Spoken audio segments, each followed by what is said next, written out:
Hi, this is Nat Sriram, CEO of Canist Immigration. நான் கனடாவில் 15 வருஷமா இருக்கேன். I'm government of Canada regulated and licensed immigration professional. மார்க்கெட்ல நிறைய fake and fraudulent job offers and consultants இருக்காங்க. அவங்க கிட்ட நீங்க உங்க மணி லூஸ் பண்ணக்கூடாது. Book a consultation with us at canex.ca/consultation.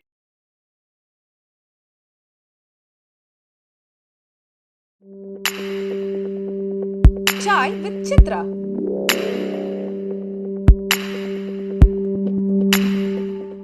இன்றைய சாய் சித்ரா நிகழ்ச்சி நம்பர் விருந்தினர் இசையமைப்பாளர் சத்யா.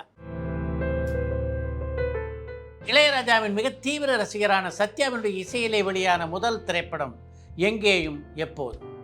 இசையமைப்பாளராகவும் பின்னணி பாடகராகவும் ஒரு தனி அடையாளத்தை சத்யாவுக்கு பெற்றுத்தந்த படம் அது.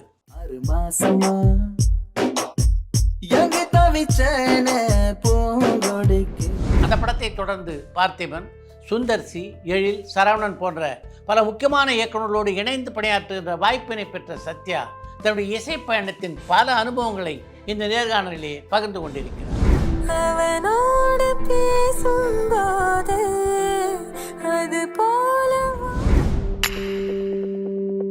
சாய் with சித்ரா.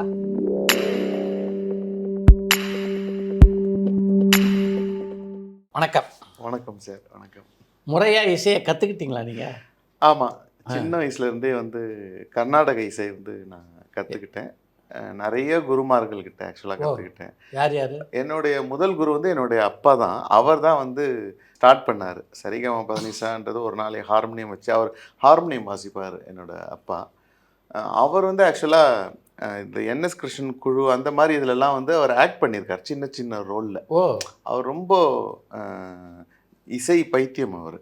ஸோ அதனால் அவர் நான் ஒரு கர்நாடக சிங்கராக வரணும் அப்படின்றது தான் அவருடைய கனவே.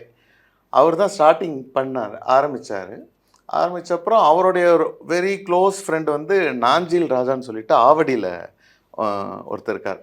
அவர் இந்த கம்யூனிஸ்ட் ட்ராமா இந்த மாதிரி இதெல்லாம் நிறைய பண்ணுவார். அவர் இந்த பெடல் ஹார்மோனியம் வச்சுட்டு அப்படியே ஓப்பனாக வாசிட்டே பாடுவார். கம்போசிங், லிரிக்ஸு, ஃபுல் ஸ்கிரிப்டையும் அவரே பண்ணுவார். டைரக்ஷன்லேருந்து எல்லாமே அவர் தான் பண்ணுவார். அவரும் ரொம்ப க்ளோஸ் ஃப்ரெண்ட்ஸு. ஸோ அதனால் இவர் என்ன பண்ணுவார்னா, அவர்கிட்ட போயிட்டு ஒரு நாள் இந்த மாதிரி பையனுக்கு பாட்டு எடுக்கணும், நீங்கள் தான் சொல்லிக் கொடுக்கணும். அப்போது எல்லாருமே ஏழ்மையான ஒரு விஷயமா அவங்களாம் ரொம்ப கஷ்டப்படுவாங்க. அவர் என்ன பண்ணுவார்னா, வாரத்தில் வெள்ளிக்கிழமையானா நம்ம வீட்டுக்கு வந்துடுவார். நான் இருந்தது திருவிக நகரில், இந்த பெரம்பூர் பக்கத்தில். வெள்ளிக்கிழமை சண்டே நைட்டு வரைக்கும் இருப்பார். மண்டே காலையில் தான் கிளம்பி போவார். ஸோ இந்த 3 days எனக்கு கிளாஸு. 3 days என்னை விளையாடவே விட மாட்டாங்க. கடும் பயிற்சி. ஆமாம், எல்லாம் விளையாட போவாங்க. நான் மட்டும் இங்கே அதான் டைமிங்லாம் கிடையாது. அவர் தூங்கி எழுந்த உடனே உட்கார வச்சுருவாங்க. அதுக்கப்புறம் லஞ்சுக்கு தான் கொஞ்சம் கேப் கிடைக்கும். அந்த டைமில் விளையாட போவேன். அதுக்குள்ளே யாராவது தேடி என்னை கிரவுண்ட்லேருந்து இழுத்துட்டு திருப்பியும் ஒரு 3 மணிக்கு திரும்ப வந்துடுவேன். இந்த மாதிரி தான் ஆரம்ப காலத்தில் எனக்கு கர்நாடக இசை பயங்கரமாக ட்ரைனிங் இருந்துச்சு. அதுக்கப்புறம் அவர்கிட்ட ஒரு பல வருஷம் கற்றுக்கும் போதே அந்த கர்நாடக இசையோட அந்த ஸ்வரங்கள்லாம் கொஞ்சம் புரிய ஆரம்பிச்சுது. நான் இன்ட்ரெஸ்டாக கற்றுக்கிட்டேனா இல்லையான்னு தெரியாது. ஆனால் அடிச்சே அப்பா என்னை பயங்கரமாக மார்னிங் 3:30 மணிக்கு எழுப்பி விட்டுருவார் ப்ராக்டிஸ் பண்ணுறதுக்கு. ஸோ அந்த மாதிரி இருக்கும்போது அதுக்கப்புறம் ஒரு ஸ்டேஜில் இன்னும் வேறு கீர்த்தனைகள்லாம் நிறையா தெரிஞ்சுக்கணும் நீ அப்படின்னு சொல்லிட்டு போலகம் சாம்பசிவம் சொல்லிட்டு அவர் திரு ஜிஎன்பியோட சிஷ்யன். அவர் பார்க்கவும் அதே மாதிரி இருப்பார். ஆமாம், ஜிஎன்பி மாதிரியே இருப்பார். அவர் வயலினும் வாசிப்பார், பாட்டும் பாடுவார். ஸோ நான் ஆக்சுவலாக எனக்கு 2 அண்ணா. ஒரு அண்ணா மிருதங்கம், ஒரு அண்ணா வயலின். நான் பாட்டு ஹார்மோனி வச்சுட்டே பாடுவேன். இதுதான் கச்சேரியெல்லாம் பண்ணுவோம் அந்த சின்ன வயசில். அவர்கிட்ட போய் ஜாயின் பண்ணோன்னா, அவர்கிட்ட போனோன்னா பெரிய பெரிய கீர்த்தனையெல்லாம் எடுக்க ஆரம்பித்தார். நிறைய வருஷம் அவர்கிட்டையும் கற்றுக்கிட்டோம். அது என்னென்னா திருவிக்கானல் பொர்ஷவாக்கமில் தான் அவருடைய வீடு, தானா ஸ்ட்ரீட்டில். ஸோ சைக்கிளில் நானும் எங்கள் அண்ணா ஒரு அண்ணாவும் அப்படியே சைக்கிளில் ப்ராக்டிஸ் எவ்ரி சண்டே கிளாஸ் பண்ணிவிட்டு போவோம். ஸோ இந்த ஸ்டேஜில் இதுக்கப்புறம் ஒரு நெக்ஸ்ட் ஸ்டேஜ் வரும்போது திருமதி சீதா நாராயணன் சொல்லிட்டு அவங்கக்கிட்ட போய் ஜாயின் பண்ணேன். அவங்க ஏகப்பட்ட பஜன்ஸ்லாம் ரொம்ப அழகாக பாடுவாங்க. ஒரு ஹிந்துஸ்தானி டச் இருக்கும். கிளாசிக்கலும் ரொம்ப அழகாக பாடுவாங்க. ஸோ அவங்கக்கிட்டேயும் கிட்டத்தட்ட ஒரு 100-150 கீர்த்தனை வரைக்கும் கற்றுக்கிட்டேன். ஆமாம், அந்த ஸ்கூல் படிக்கும்போதே அதெல்லாம் கற்றுக்கிட்டேன். அதுக்கப்புறம் தான் வந்து அப்புறம் தக்கேசி மாஸ்டர் எல்லாருக்கும் நிறைய பேருக்கு வந்து தெரியும். ஆனால் அவரோட ஃபாதர் வந்து திரு சம்பந்தமூர்த்தி ஆச்சாரியார்னு சொல்லிட்டு எங்கள் அப்பா வந்து பயங்கர கிரேஸ் அவர் மேலே. இப்போ எப்படி ஒரு மாடர்ன் மியூசிக் சொல்கிறோம், அவர் வந்து அப்போவே பண்ணிட்டார். இந்த புரட்சின்றது வந்து இசையில் திரு சம்பந்தமூர்த்தி ஆச்சாரியார்ன்றவர் வந்து பெரிய புரட்சி பண்ணியிருக்காரு. நிறைய பாடல் எல்லாருக்கும் தெரியும். அவர் பேர் வந்து ஆக்சுவலாக இன்னும் நமக்கு வந்து பொதுமக்களுக்கு போய் சேரல. இந்த பாட்டெலாம் அப்போ அடிப்பார்.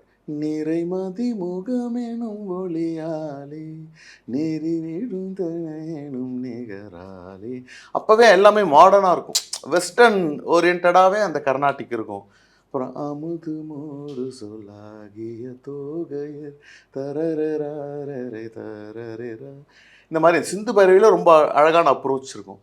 ஸோ அவருடைய பையன்தான் திரு தக்கேசி மாஸ்டர். ஸோ அவர்கிட்டையும் வந்து இந்த மாதிரி விஷயங்கள்லாம் நிறையா கற்றுக்கிட்டு இப்போவும் அவர் வந்து தொடர்பில் இருக்கார். எனக்கு நிறையா வந்து கைட் பண்ணுறாரு, இந்த மாதிரி பண்ணிக்கிட்டு இருக்காரு. ஸோ இந்த மாதிரி இப்படி தான் எனக்கு கர்நாடக இசையிலேருந்து நான் உள்ளே வந்தது. அதுக்கப்புறம் தான் எனக்கு கொஞ்சம் இந்த த்ரோட்டு கொஞ்சம் பிரேக் ஆகாமல் ரொம்ப கஷ்டப்படும் போது இளையராஜாவை பார்த்துட்டேன்.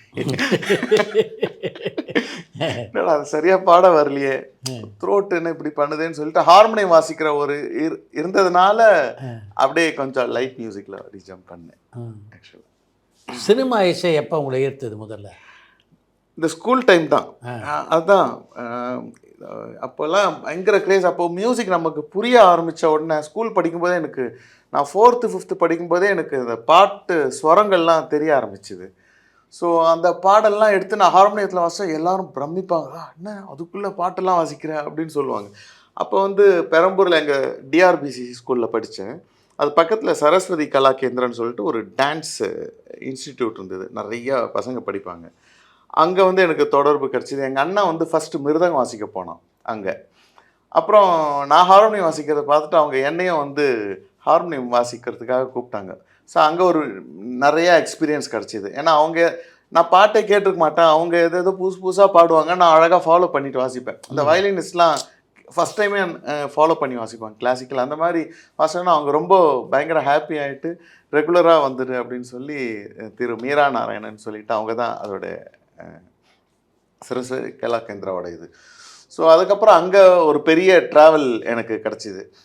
இது பண்ணிகிட்டே இருக்கும்போது திரு பாலாஜின்னு சொல்லிட்டு ஒரு மின்ட்டில் ஒருத்தர் இருந்தார். அவர் வந்து ஒரு லைட் மியூசிக்கு குரூப் ஒன்று ஆரம்பிக்கிறார். அப்போது இவங்க வந்து ரெக்கமெண்ட் பண்ணுறாங்க, இந்த பையன் நல்லா ஹார்மோனியம் வாசிப்பான், இவனை நீ கீபோர்டாக போட்டுக்கோ. ஆனால் நான் அதுக்கு முன்னாடி கீபோர்டெலாம் பார்த்ததே இல்லை, கேசியோ கூட பார்த்தது இல்லை அந்த டைமில்.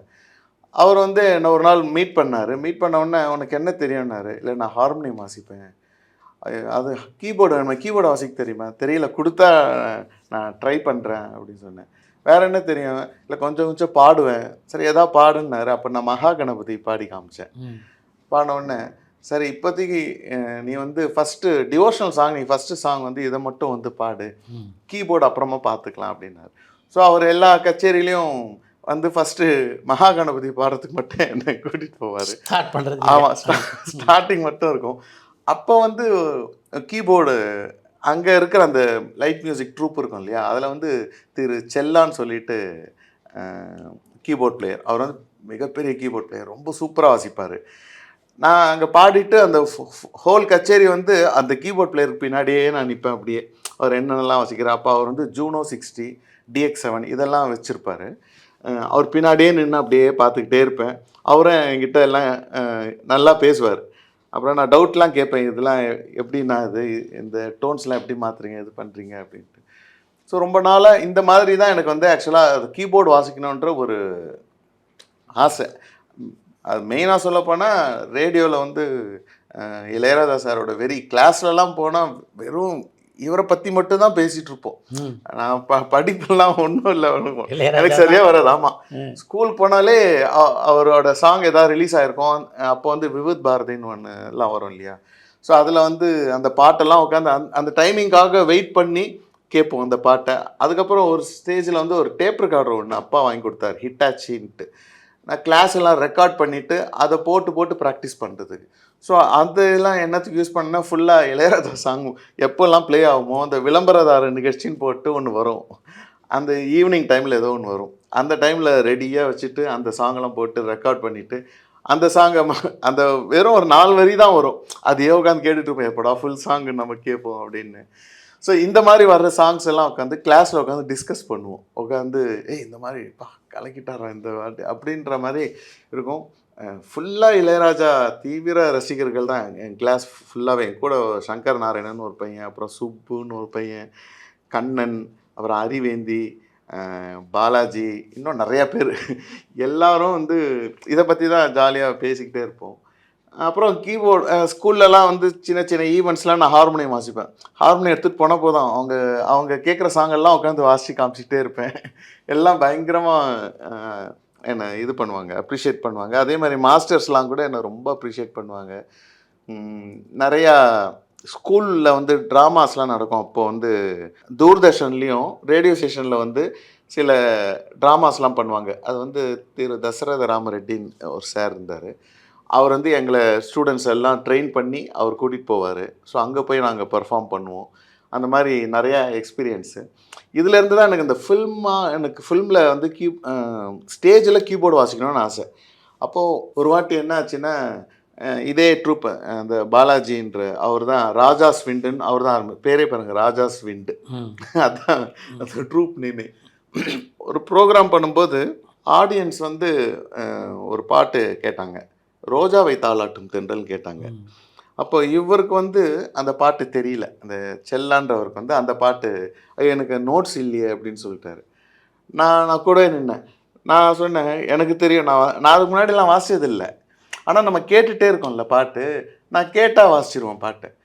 நான் பக்கத்துலேயே நின்றுட்டு எனக்கு தெரியும், நான் வாசிக்கட்டுமா அப்படின்னு உடனே பாலாஜியில் கான்ஃபிடென்ட்டாக வாசிச்சிருவேன்ல, எதுவும் சொதப்பிடக்கூடாது அப்படின்னா, இல்லை நான் வாசிச்சிருவேண்ணா அப்படின்னு. அதுக்கப்புறம் அவர் வந்து அந்த ஜூனோ 60, அதான் நான் ஃபஸ்ட் டைம் வந்து டச் பண்ணுறேன் அந்த கீபோர்டையே. அந்த ஜூனோ 60ல் வந்து அவர் ஏதோ சொன்னார். எனக்கு எல்லாமே அரைக்கட்டையிலேயே வாசித்து பழக்கம். எனக்கு இந்த ஃப்ளாட் இந்த முழுக்கட்டையில் வாசித்து பழக்கம் இல்லை. ஏன்னா நான் 1.5 ஸ்ருதியில் தான் ஆரம்பித்தேன் எல்லாத்தையும். 1.5, 2.5, 4.5, 5.5 இப்படிலாம் வாசிப்பேன், இதெல்லாம் வராது. அப்புறம் அவர் வந்து எனக்காக டிரான்ஸ்போஸ் பண்ணி கொடுத்தாரு. அந்த பாட்டு வந்து ஏ மேஜர் வரும், நான் வந்து ஜி ஷார்ப்பு வச்சு கொடுங்க அப்படின்னேன். அந்த டேர்ம் கூட தெரியாது, நான் 5.5 கட்டை வச்சு கொடுங்க அப்படின்னு சொன்னேன். அதுக்கப்புறம் அவர் டிரான்ஸ்போஸ் பண்ணி கொடுத்தாரு. டோன்ஸ் மாற்றுறது தெரியல, ஏன்னா ஃபஸ்ட் டைம் பார்க்குறதுனால எனக்கு ஒன்றுமே புரியல. அவர் கூட வந்து ஹெல்ப் பண்ணார், செல்லா தான் எனக்கு ஃபுல்லாக ஹெல்ப் பண்ணார். நான் பிஜிஎம் மட்டும் ஓரளவுக்கு வாசிட்டேன், அந்த சாங்கு கம்ப்ளீட் பண்ணிட்டேன்.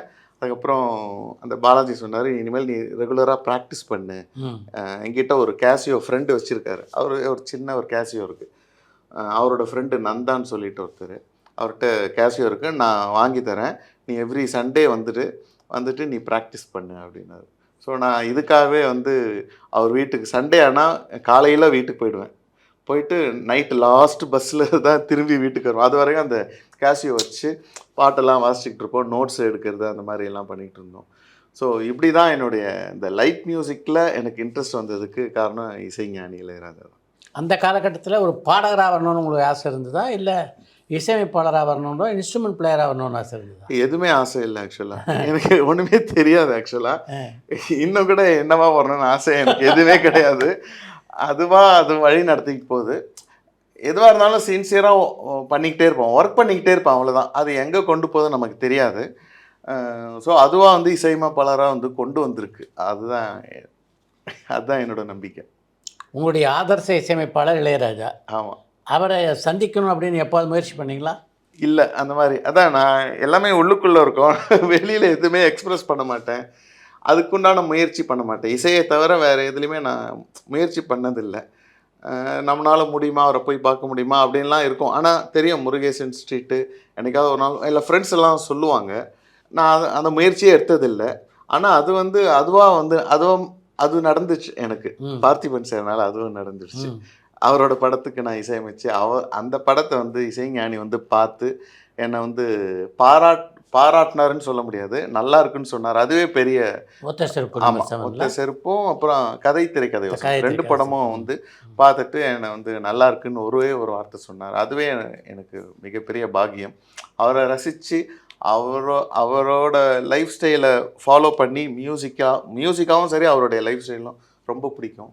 அவர்கிட்ட ஒரு பாராட்டு வாங்குறதுன்றது எனக்கு ரொம்ப சந்தோஷமாக இருந்துச்சு. இளையராஜாவோட உங்களுக்கு வந்து தொடர்பு இல்லைனாலும் அவருடைய தம்பியான கங்கை அம்மனோட நெருங்கிய தொடர்பு இருந்தது. ஆமாம், அது எங்கே ஆரம்பிச்சது? அதுவும் ஆக்சுவலாக அந்த ஸ்கூல் படிக்கும் போதுலேருந்து ஆரம்பிச்சது. அது ஏன்னா அப்போ தான் நான் கீபோர்டு வாசிக்க ஆரம்பித்தோடனே எல்லாம் கூட இருந்த ஃப்ரெண்ட்ஸ்லாம், டேய் நீ தான் சூப்பராக வாசிக்கிறேன், நீ நேராக அப்போ ஏன்னா கங்கை மரன் தான் நிறையா ஷோஸ் பண்ணுவார். எங்கே திரும்பினாலும் அவரோட ஷோஸ் இருக்கும். காமராஜர் அரங்கத்துலலாம் எப்போ பார்த்தாலும் அந்த செலிப்ரிட்டி ஷோஸ் இருக்கும். அதுக்கப்புறம் நிறையா ஃபாரின் போகிறதெல்லாம் நம்ம கேள்விப்படுவோம் இல்லையா. அப்போ வந்து ஏன்னா அவர் வந்து நான்கு எடுத்த பாடல்னு சொல்லிட்டு ஒன்று நடந்துச்சு. அந்த பாட்டெல்லாம் அந்த இப்போ நம்ம மேஷப் ரீமிக்ஸ் மாதிரி அவர் அப்போவே பண்ணிட்டார். அந்த நான்கு எடுத்த பாடல்லாம் அப்போது ஏதோ ஒரு சேனலில் வந்து அதெல்லாம் பார்த்துட்டு பசங்க சொல்லுவாங்க, ஏய் நீ போய் ட்ரை பண்ணுற, நீ தான் நல்லா வாசிக்கிறேன்னு. சரி எனக்கு ஒரு ஆசை, சரி எல்லாரும் சொன்னாங்களேன்னு சொல்லிட்டு நான் ஒரு நாள் வந்து சைக்கிள் எடுத்துகிட்டு நேராக ராஜா அண்ணாமலைபுரம் போயிட்டேன். காலையில் போயிட்டேன், விடிய காலையில். ஆமாம், எப்படியோ அட்ரஸ்லாம் யார்கிட்டயோ கேட்டு வாங்கிட்டு போயிட்டு அங்கே போய் வாசல்லையே நிற்கிறேன். அப்போ வந்து அங்கே ஒரே ஷூட்டிங் ஏதோ நடக்குது வாசல்லையே. அப்போ வந்து அவர் மா டிவின்னு நினைக்கிறேன், ஏதோ ஒரு சேனல் ஒன்று ஸ்டார்ட் பண்ணியிருக்காரு அந்த டைமில். அப்போ வந்து வெளியில் வந்து லூஸ் மோகன் வந்து ஆக்ட் பண்ணிக்கிட்டு இருக்கார் வாசலில். அப்புறம் வேறு கேமரா டீம் அதெல்லாம் நிற்குது. நான் அப்படியே அந்த ரோட்லேயே சைக்கிளை ஸ்டாண்டு போட்டு தள்ளி அப்படியே உட்காந்துட்டேன், கேரியரில் உட்காந்துட்டு. சரி எப்பாவது வெளில வந்தார்னா ஓடி போய் பார்க்கலாம். ஆனால் அந்த தைரியமும் இல்லை. நான் நினைக்கிறேனே தவிர வந்தால் டக்குன்னு போய் யாராவது ஏதோ சொல்லிவிடுவாங்களோன்ற ஒரு ஹெசிடேஷன் எனக்கு எப்போவுமே இருந்துகிட்டே இருக்கும். அப்படியே நின்றுட்டே இருந்தேன். ரொம்ப நேரம் கழித்து வந்தார். ஒரு 8:30-9 மணிக்கு வந்தார். நான் 7 மணிலேருந்து அங்கே இருக்கேன். வந்தார். அப்போ வந்து எல்லாமே பரபரப்பாக ஏதோ பேசிக்கிட்டு இருக்காங்க. என்னால் ஓடி போய் கேட்க முடியல, என்ன கேட்குறதுன்ட்டு. சரி கொஞ்சம் நேரம் வெயிட் பண்ணான்னு அதுக்கப்புறம் அங்கே இருக்கிற யூனிட்டில் வந்து இந்த மாதிரி அவரை பார்க்கணும் அப்படின்னு சொன்னேன். இல்லைப்பா அவர் எல்லாம் பார்க்கலாம் மாட்டார், நீ மேனேஜர்கிட்ட வேணால் பேசு அப்படின்னு. யார் மேனேஜர்னு கேட்டேன். அவர் இல்லை வருவார் அப்படின்னு சொன்னேன். சரி ஓகே அவர் வரட்டும் அப்படின்னு சொல்லிட்டு வெயிட் பண்ணிட்டே இருந்தேன். அதுக்கப்புறம் அவர் உள்ளே போயிட்டார், கங்கைமரன் சார் வந்து உள்ளே போயிட்டார். இந்த ஷூட்டிங்லாம் உட்காந்து அப்படியே ஃபுல்லாக பார்த்துக்கிட்டே இருக்கேன். மதியானம் ஆகிடுச்சு, பயங்கர பசி, என்னடா பண்ணுறது தெரியாது. அப்புறம் சரி அவர்கிட்ட ஒருத்தர்கிட்ட அங்கே கூப்பிட்டு சொல்கிறேன், ஆனால் நான் வீட்டில் போய் சாப்பிட்டு வந்துடுறேன் அப்படின்னு. சும்மா எதுக்காக அவர்கிட்ட சொல்கிறேன்னு தெரியல, அவர்கிட்ட வந்து சொல்லிட்டு போகிறேன். அங்கேருந்து திரும்பவும் திருவி கணக்கு சைக்கிள்லேயே அப்படியே போயிட்டு சாப்பிட்டுட்டு திரும்பி இமீடியட்டாக அப்படியே கிளம்பி வந்தேன். ஒரு 3:30 மணி 4 மணிக்குள்ளே இங்கே வந்துட்டு திருப்பி அப்படியே வெயிட் பண்ணுறேன். அந்த மேனேஜர் வந்தாங்களாம் கேட்டேன், மேனேஜர் வரலன்னாங்க. அதுக்கப்புறம் தோ வருவார் சொல்லிட்டே இருந்தாங்க. அப்புறம் சாயந்தரம் 7 மணி ஆச்சு. 7 மணிக்கு தான் வந்தார், 7:30 மணிக்கு வந்தார். அவர் வந்தவுடனே அதுக்கப்புறம் கேட்டுட்டு உள்ளே போனேன். போயிட்டு என்னப்பா வேணும் அப்படின்னாரு. இல்லை நான் அது கங்கைமரன் சார் ட்ரூப்பில் நான் கீபோர்டை வாசிக்கணும். அப்போது ஆல்ரெடி ஏற்கனவே வாசிக்கிறவங்களாம் என்ன பண்ணுறது அப்படின்னாரு. எனக்கு என்ன சொல்கிறதுன்னு தெரியல. சரி உன்னோட அட்ரஸ் கொடுத்துட்டு போ. அப்போ ஃபோனில் எதுவுமே இல்லை. உன்னோட அட்ரஸை கொடுத்துட்டு போ, நாங்கள் லெட்டர் போடுறோம் அப்படின்னாரு. சரிங்கன்னு சொல்லிட்டு வந்துட்டேன். அவ்வளோதான். அதுக்கப்புறம் எதுவுமே இல்லை. நான் ஜென்ரலாக வந்து வேறு ட்ரூப்லலாம் வாசிக்க ஆரம்பித்தேன். எனக்கு வந்து முதல் ட்ரூப்பில் வந்து எனக்கு வாய்ப்பு கிடச்சது வந்து திரு வசீகரன் ரமேஷ்னு ஒரு ட்ரூப் இருக்குது. அவங்க வந்து பட்டாபிராமில் இருக்கிறாங்க. அவங்க வந்து ஏதோ ஒரு கிளாஷ் கீபோர்ட் பிளேயர் கிடைக்கல ஏதோ ஒரு ப்ரோக்ராமுக்கு. அப்போ என்னோடய பக்கத்து ஸ்ட்ரீட்டில் வந்து ரமேஷ் சுரேஷ்னு சொல்லிட்டு 2 பேர் இருக்காங்க. அவங்க வந்து பயங்கர எக்ஸ்பீரியன்ஸு, சூப்பராக வாசிப்பாங்க, நிறையா ப்ரோக்ராம்ஸ் வாசிக்கிறாங்க. அவங்க வந்து நான் இந்த மாதிரி ஸ்டார்டிங்கில் வாசிக்க ஆரம்பிச்சிருந்தோடனே அவங்க என்னை கிளாஷ் ப்ரோக்ராமுக்கெலாம் அனுப்புவாங்க. அப்போ வந்து என்னை ஃபஸ்ட்டு டைம் அனுப்பிச்சது வசீகரன் ரமேஷ் ட்ரூப்பில். நீ போய் வாசிச்சுட்டு வா அப்படின்னு சொல்லி அனுப்பிச்சாங்க. அது ஒரு மின்ட்டில் ஒரு சத்திரத்தில் போய் வாசித்தேன். ஃபஸ்ட்டு ஒரு 50 ருபீஸ் பேமெண்ட்டு வந்து எனக்கு கொடுத்தாங்க. அதுதான் என்னுடைய முதல் சம்பளம். ஆமாம், திரு வசீகரன் அண்ட் ரமேஷ் 2 பேர் அவங்க கையால் வாங்கினேன். அதுக்கப்புறம் கீரவாணின்னு ஒரு ட்ரூப்பு, அந்த ட்ரூப்பில் போய் வாசிக்க ஆரம்பித்தேன். இந்த மாதிரி தான் சின்னதாக அப்படியே ட்ராவல் பண்ணி அதுக்கப்புறம் இந்த கங்கைமரன் ட்ரூப்பில் வந்து ஒரு பர்மனன்ட் கீபோர்ட் பிளேயராக வந்தேன். அதுவும் எப்படி வந்தேன்னா, நமக்குலாம் சாய் சிவான்னு ஒரு சிங்கர் இருந்தார். அவர் எஸ்பிபியும் அவரும் ஒரே மாதிரியே இருக்கும். அவர் பாடுறது வெரி டேலண்டட் சிங்கர். ஆக்சுவலாக அவருடைய ரிலேஷன், கங்கைமரன் சாரோட ரிலேஷன் தான். ரொம்ப நல்லா பாடுவார். லைட் மியூசிக்கில் வந்து அவர் ஒரு எஸ்பிபி. அவர் இருந்தால் கச்சேரியாக ஒரு நிறைவாக இருக்கும். அந்த மாதிரி வெரி டேலண்டட் சிங்கர். அவர் இப்போது இல்லை, அவர் தவறிட்டார். ஸோ அவர் வந்து எனக்கு பழக்கம். ஸோ அவர் தான் வந்து கங்கைமரன் சார்கிட்ட சொல்லி இந்த மாதிரி ஒரு பையன் இருக்கான் கீபோர்டு வாசிப்பான்னு சொன்னோடனே அவர் வந்து சரி ஓகே ஒரு பப்ளிக் கச்சேரி ஒன்று வந்து கபாலீஸ்வரர் கோயிலில் ஓப்பனில் நடந்துச்சு.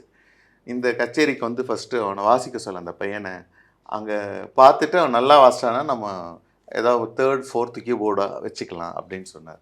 ஸோ அந்த கச்சேரியை நான் போய் அட்டன் பண்ண வாசித்தேன். அவருக்கு ரொம்ப பிடிச்சிருந்தது. அதுக்கப்புறம் ரெகுலராக வந்து வர சொன்னார். ஒரு 3rd கீபோர்ட் பிளேயராக தான் இருந்தேன். அதுக்கப்புறம் அப்படியே வந்து ரொம்ப மெயின் கீபோர்ட் பிளேயராக இருந்து அவரோட பல நாடுகள் பல இடத்துக்கு ட்ராவல் பண்ணியிருக்கேன். எஸ்பிபி சாரோடலாம் ரொம்ப நெருக்கமாக லிங்க் ஆனதுக்கு கங்கைமரன் சார் தான் காரணம். எல்லா இசையமைப்பாளரையும் அவர் வந்து என்னை வந்து இன்ட்ரடியூஸ் பண்ணி விட்ருக்காரு. இசைஞானி கிட்ட, எம்எஸ்வி கிட்ட, ஏஆர் ரஹ்மான் சார் கிட்ட, அந்த மாதிரி நிறைய பேர்கிட்ட வந்து அவர் இன்ட்ரடியூஸ் பண்ணார்.